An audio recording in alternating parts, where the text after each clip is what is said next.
He was just a child, quiet, overlooked, the son of a cleaner most people never noticed. That day should have been ordinary, just another morning at the company gates. But in one chilling moment, his voice cut through the air, "Don't get in the car." No one understood why he screamed, not even the CEO he was trying to warn. Seconds later, everything changed. What followed wasn't just a single incident, it uncovered a truth that forced an entire company to confront its deepest prejudice. The question is, would anyone truly listen? He never asked for attention. Born into a world that often ignored children like him, he learned early to blend into the background. His mother scrubbed floors in the tall glass building where power suits walked past her without a glance, and he often waited quietly in the corner, sketching on scraps of paper while she worked. To most, he was invisible, a boy with no future, just the cleaner's son. But beneath his silence was an observant mind, noticing things others dismissed. The company was a universe of its own, executives rushing through polished hallways, voices echoing in meetings that decided the fate of millions. And yet, in the shadows, janitors polished floors until they shined. He saw both worlds, one of privilege and one of struggle, and though he belonged to neither, he understood them more deeply than anyone realized. That morning seemed no different. The sun hung low, painting long shadows across the parking lot as workers arrived. He tugged at his worn jacket, watching the line of expensive cars roll in. To him, they were symbols, engines of wealth that separated men like the CEO from families like his. But then, something shifted. A detail most would overlook caught his eye, stirring an unease he couldn't name. The kind of unease that makes your heartbeat quicken, even when nothing seems wrong. He didn't know it yet, but that single observation would force him into the center of a storm that would shake the entire company, and expose truths no one wanted to face.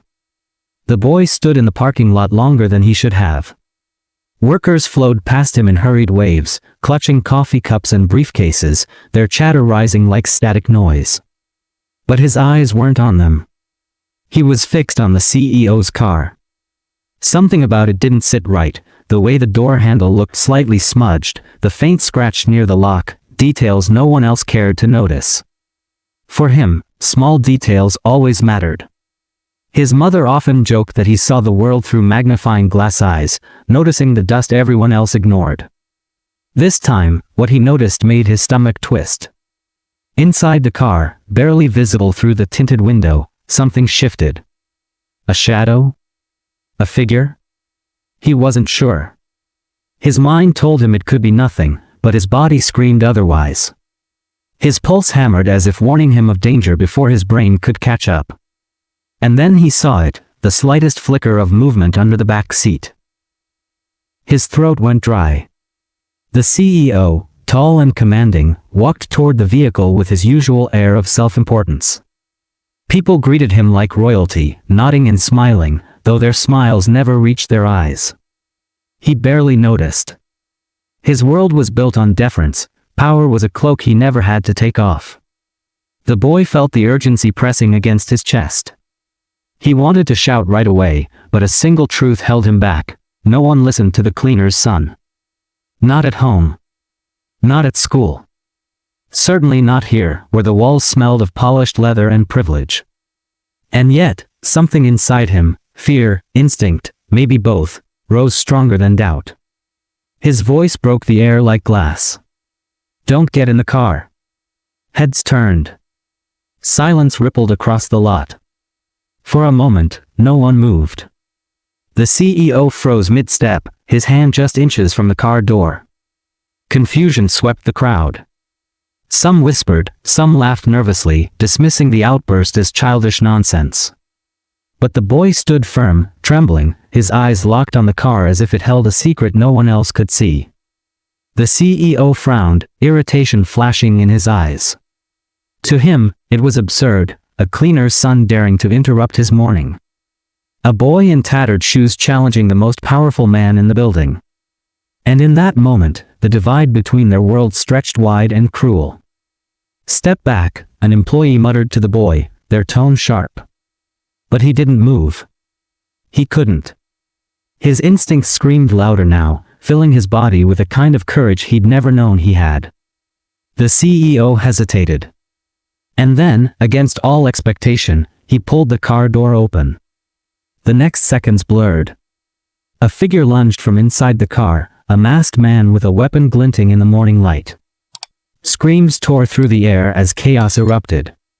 Security rushed forward, people scattered, and the CEO stumbled back in shock.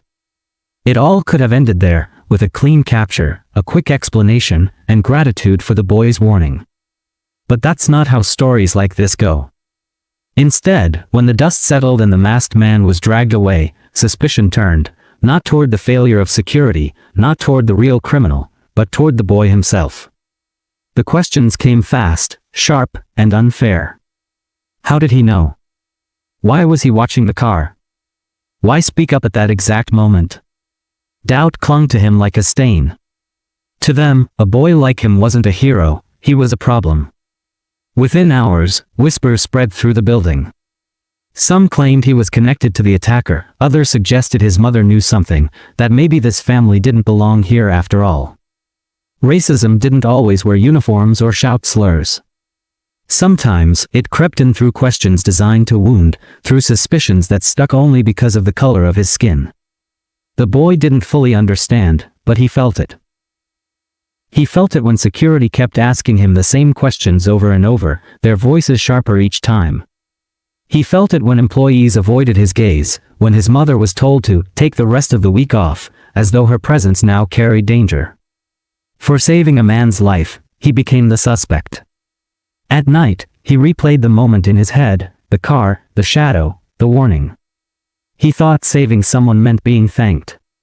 But instead, it meant isolation. His mother held him tight, whispering that truth always finds its way, but her own eyes betrayed the fear she carried. The CEO, meanwhile, returned to his office, shaken but alive. And though he owed his safety to the boy, he didn't rush to defend him. Pride, prejudice, and doubt clouded his judgment. How could a cleaner's son see what his own guards missed? The question gnawed at him, twisting gratitude into suspicion. Each day that followed brought new weight. The boy overheard staff muttering, saw their stares burn into his back. Even his school became hostile, other children repeating what their parents said at home, mocking him, calling him dangerous. For a child who already lived in the margins, it was like being pushed further into the dark. Still, deep inside, he carried the truth. He knew what he saw. He knew he did the right thing. But in a world eager to twist stories, his voice felt smaller than ever. And just when he thought the storm might fade, it grew worse. A meeting was called. Executives gathered, employees murmured, and at the center of it all stood the CEO. The room waited, tense, for his judgment. Would he finally acknowledge the boy's courage, or cast him aside? The boy, seated in the back, clutched his hands so tightly his knuckles ached. His mother sat beside him, her face pale with fear. Around them, the air was heavy with unspoken prejudice. To the powerful, this was more than a security lapse. This was an opportunity to draw a line, to remind everyone who belonged, and who didn't. The CEO cleared his throat, his voice steady but cold. He spoke of safety, of loyalty, of trust. But when his eyes flicked toward the boy, the weight of centuries of bias hung in that gaze. And then, his words cut deep. Sometimes danger hides where we least expect it. The boy felt the room turn. Murmurs rose, heads nodded. The seed was planted. Instead of being remembered as the one who saved the day, he was being painted as the very threat he tried to stop. The injustice was suffocating. For the boy, the rising tension wasn't just about one morning anymore. It was about every whispered doubt, every suspicious glance, every time his skin and his background defined him before his heart or his actions ever could. And as the day stretched on, the question grew unbearable. Would truth ever matter in a place built to ignore boys like him? The answer was coming. And it would arrive in a way no one, especially the CEO, could have prepared for. The boy saved a life, but instead of honor, he faced suspicion, isolation, and prejudice. Now, all eyes were on the CEO. Would he rise above bias, or let racism dictate the story? The boy's warning had saved a life, but days later, it was as though that truth no longer existed. What people remembered was not the danger he prevented, but the audacity of his voice, the suspicion of his timing, and the color of his skin. His mother's job, the one steady anchor in their fragile world, was suspended, pending investigation. No formal charges, no evidence, no crime.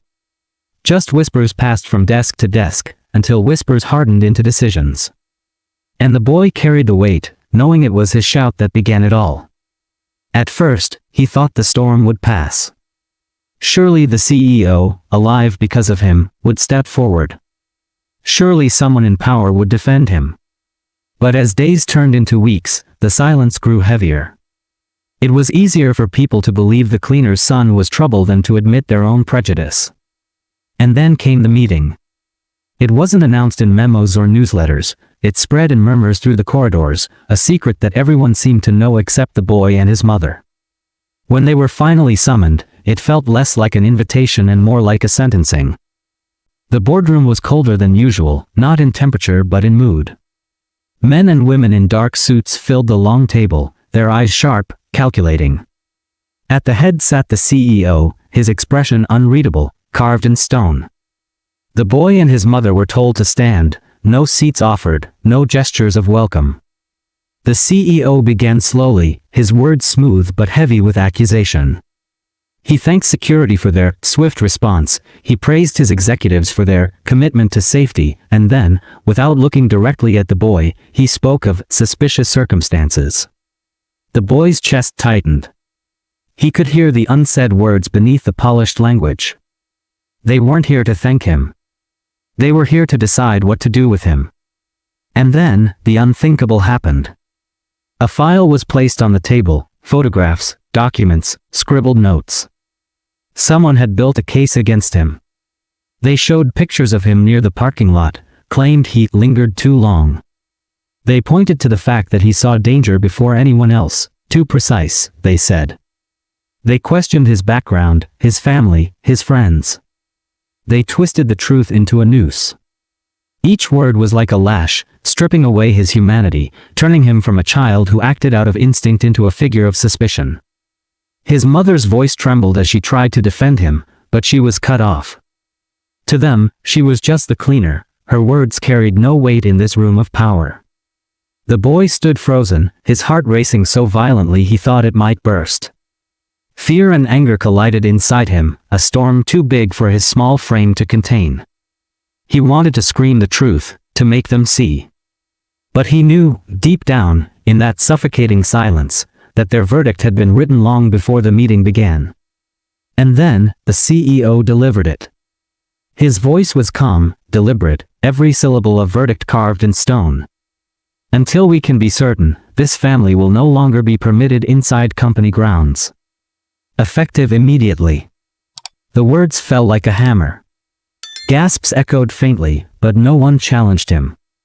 Security stepped forward, not with aggression but with a quiet, undeniable finality. The boy and his mother were escorted out, not as employees, not as saviors, but as outcasts. As they walked through the corridors, heads turned. Some eyes showed pity, others relief, but most carried the same unspoken message. This is what happens when people like you step out of place. The humiliation burned hotter than fear. The boy had never felt smaller, never felt more erased. And yet, beneath the weight of injustice, something stirred. It wasn't surrender. It wasn't silence. It was a spark, tiny, fragile, but unyielding. That night, he couldn't sleep. He replayed everything, the shadow in the car, the scream, the capture, the suspicion. Each memory sharpened into a blade of truth. They had taken his voice and twisted it, but they hadn't taken the fact that he was right. He had saved a life. The world outside his window felt cruel, indifferent. But inside, his chest carried a storm that would not quiet. He was tired of shrinking, tired of blending into corners, tired of carrying shame for something that was never his fault. The breaking point came days later. The company, desperate to protect its image, held a press conference. The CEO stood before cameras, reporters, flashing lights. He spoke of security breaches, of internal reviews, of unfounded claims. His words were polished, his tone calm, his narrative carefully crafted. To the world, it seemed the company had faced a threat and overcome it. And yet, in that carefully built story, the boy's name was missing. No mention of his warning. No acknowledgement of his courage. He had been erased. The boy stood at the edge of the crowd, hidden among reporters and onlookers. His mother had begged him not to come, but he couldn't stay away. He needed to hear the words, even if they cut him deeper. And then, something shifted. As the CEO spoke, a journalist raised her hand. "Sir," she asked, "there are rumors a child warned you before the attack.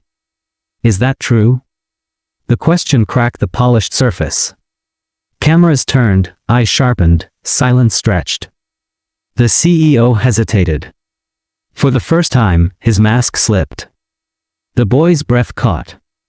This was the moment, the turning point. Would the CEO tell the truth? Would he finally recognize the voice that saved him, even if it belonged to a cleaner's black son? Or would he bury it once more, crushing the last fragment of hope beneath the weight of lies? The boy's heart pounded so loud it drowned the noise of the crowd. His palms were slick, his knees trembling, his soul suspended between despair and defiance. Every injustice he had faced led here. Every stare, every whisper, every wound. And in this suspended moment, he understood, this wasn't just about him anymore. It was about every child silenced by doubt, every family erased by prejudice, every truth swallowed by power. The CEO's lips parted. Cameras flashed. The world leaned in. And the boy's future, the truth itself, hung on the edge of a single answer. Would the CEO finally acknowledge the courage of the cleaner's son, or bury the truth forever? The CEO paused, the weight of truth and lies heavy on his tongue. Cameras flashed, reporters leaned forward, and in that breathless silence the boy's world held its breath. But when the words came, they were as polished as the marble floors he walked on. Yes, the CEO admitted slowly, a child raised the alarm. But investigations revealed inconsistencies. We cannot place our company's reputation in the hands of uncertainty. And just like that, the truth was bent until it no longer resembled what had happened. Gratitude was replaced with doubt. A life saved was reduced to a rumor. And the boy, who had risked everything, was erased in front of the world. For him, it was a wound deeper than fear. Fear passes. Wounds heal. But erasure, the kind that says your voice never mattered, that lingers. His mother wept quietly that night, not just for the injustice, but for the lesson carved into her son too young. Sometimes the truth is not enough when it comes from the wrong mouth, the wrong skin, the wrong place in society. Yet even in the silence that followed, the story refused to die. A few journalists dug deeper. Some employees whispered to each other late at night, remembering the scream that had cut through the parking lot. And though the company worked to bury it, the boy's warning lived on, in fragments, in whispers, in questions that wouldn't fade. For the boy, the impact was permanent. He had seen the price of speaking up, but he had also seen the power of a single voice. Even silenced, that voice had stopped tragedy. Even dismissed, it had forced the powerful to hesitate. He carried that knowledge forward, scarred but unbroken. And for us, his story is more than one child's pain. It is a mirror. A reflection of how easily society doubts the innocent, how quickly prejudice twists courage into suspicion. It shows how racism doesn't always come with slurs or open hate. Sometimes it hides behind polite words, corporate decisions, and silence that crushes louder than violence ever could. This is not just his story. It is the story of countless others, children overlooked, voices ignored, lives diminished because of the color of their skin. Stories that stretch back decades, across countries, across generations. Stories that keep repeating, even today. So the question is not whether he was right. He was. The question is, how many more warnings will be silenced? How many more truths will be erased because they came from someone the world refuses to hear? The boy may never stand on a stage to be thanked. His name may never be written in headlines. But his scream, "Don't get in the car," carries beyond his own life. It is a scream for justice, a scream for recognition, a scream for every silenced voice that deserves to be heard. And now, it echoes here, in your ears, in your heart. What will you do with it? Because the next time a child dares to raise their voice, the world will face a choice again, to listen, or to repeat the same injustice.